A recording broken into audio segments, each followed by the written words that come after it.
দাঁড়িয়ে আছে তাহলে কোনটি যাম কোনটি না যাম আড্ডার অভাব না। প্রায় এক সপ্তাহ হলো মামলা করছি, এখন এক সপ্তাহ ধরে এখনও আসামি কোনো ধরা পড়ে নাই।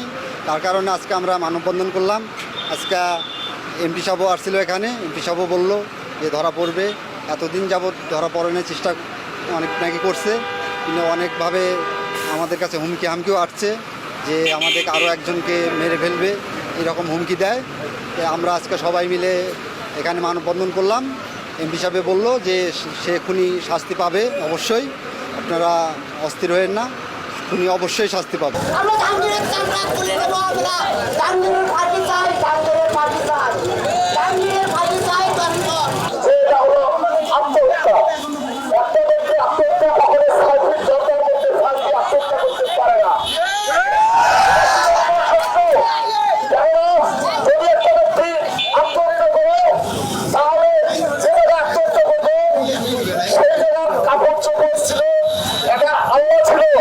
কিন্তু কোনো কিছুই সেখান থেকে মরে নাই, অথচ একটা ব্যক্তি স্বাধীনতার মধ্যে ফাঁসি দিতে বলে পুলিশ খবর ফেলবে।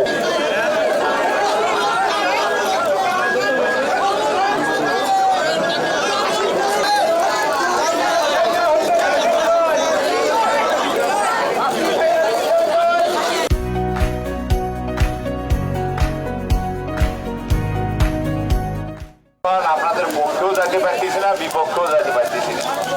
এ যদি অপরাধ করি থাকে, আইন আছে, আদালত আছে, আপনারা আইনের বিচার চান, শৃঙ্খলা ঠিক রাখেন। আজকে আন্দোলন যেহেতু আপনারা করতেছেন, আপনারা দেখেন আপনাদের আন্দোলন কতটুকু অগ্রসর হয়।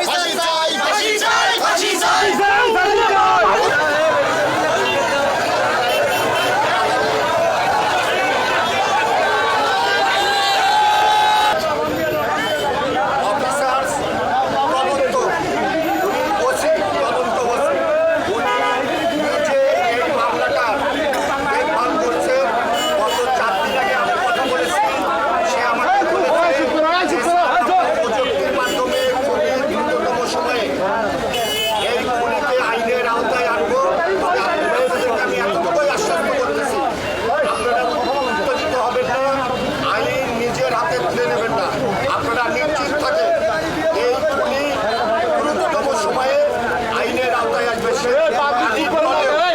সে যদি পানির তলেও ঢুকে থাকে, বর্তমান পুলিশের যে প্রযুক্তি আছে, এই প্রযুক্তিটা হচ্ছে আন্তর্জাতিক মানদণ্ডের প্রযুক্তি।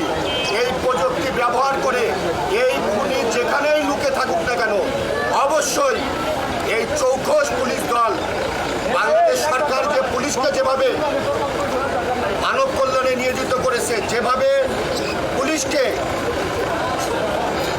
যাবতীয় যে প্রযুক্তির যে সুযোগগুলো রয়েছে, প্রত্যেকটি সুযোগ দিয়ে পুলিশকে বর্তমান সরকার সাজিয়েছে। আপনারা আশ্বস্ত রাখবেন খুব দ্রুততম সময়ে এই খুনি আইনের আওতায় আসবে বা গ্রেপ্তার হবে।